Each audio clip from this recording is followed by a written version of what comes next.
પૂરક વાચન કાવ્ય 3 ઘડતર.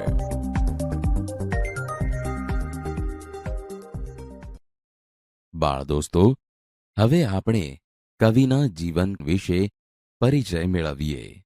ઘડતર એ સોનેટ કાવ્ય છે, જેના કવિ છે શ્રી પ્રતાપસિંહ હરિસિંહ રાઠોડ.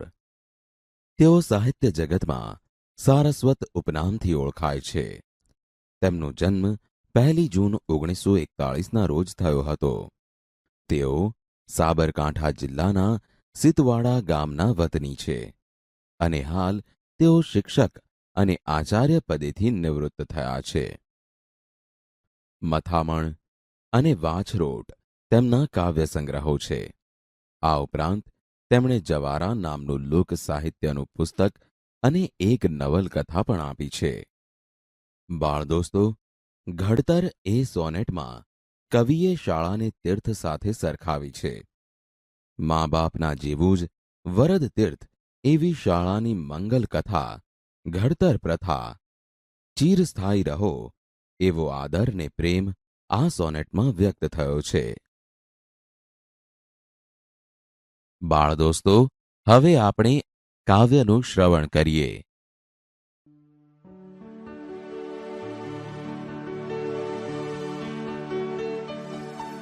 જવાને શાળામાં મનથન ગને મોર થઈને, જતા નિત્યે પ્રીતે દફતર ભરી સજ્જ થઈને,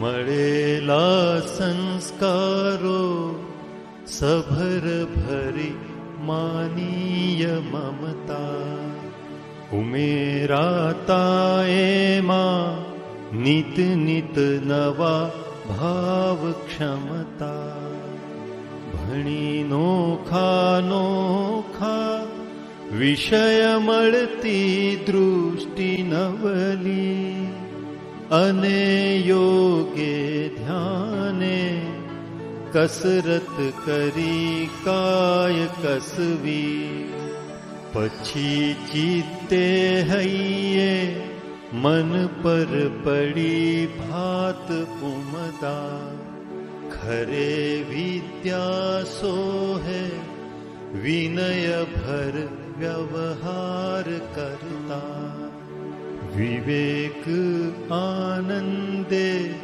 સમરસ થશે જીવન લીલા, સમાજે ચિંધેલા નિયમ ભરવા મૂલ્ય નવલા,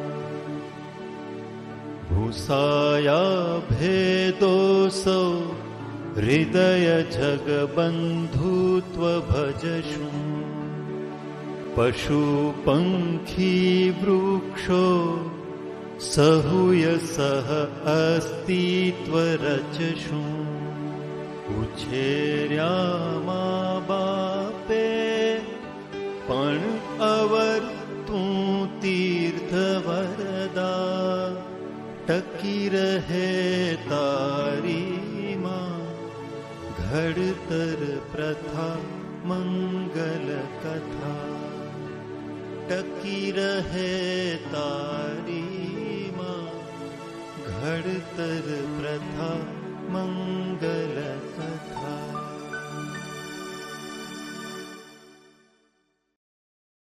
બાળ દોસ્તો, હવે આપણે કાવ્ય પંક્તિઓ વાંચીને સમજીએ. જવાને શાળામાં મન થનગને મોર થઈને, જતા નિત્યે પ્રીતે દફતર ભરી સજ્જ થઈને, મળેલા સંસ્કારો સભર ભરી માનીય મમતા, ઉમેરતા એમાં નિત નિત નવા ભાવ ક્ષમતા. સમજૂતી: કવિ કહે છે, દરરોજ પ્રેમથી દફતર ભરી તૈયાર થઈને શાળામાં જવા માટે જાણે વિદ્યાર્થીનું મન મોરની જેમ નાચી ઉઠે છે, કારણ કે તેમને માની મમતા અને સંસ્કારો મળેલા છે, જેના કારણે શાળાકીય જીવનમાં તેઓ રોજે રોજની નવી નવી ભાવક્ષમતાઓ વધારતા જશે. ભણી નોખા નોખા વિષય મળતી દ્રષ્ટિ નવલી, અને યોગે ધ્યાને કસરત કરી કાય કસવી.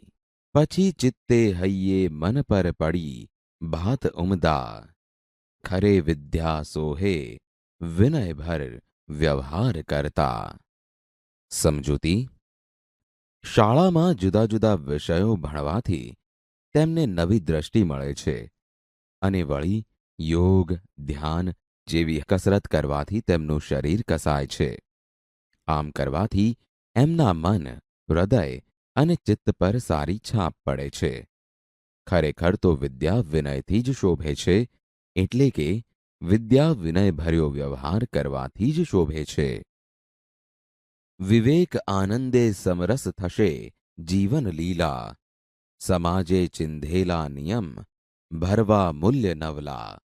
ભૂંસાયા ભેદો સૌ હૃદય જગબંધુત્વ ભજશો, પશુ પંખી વૃક્ષો સહુએ સહ અસ્તિત્વ રચશો.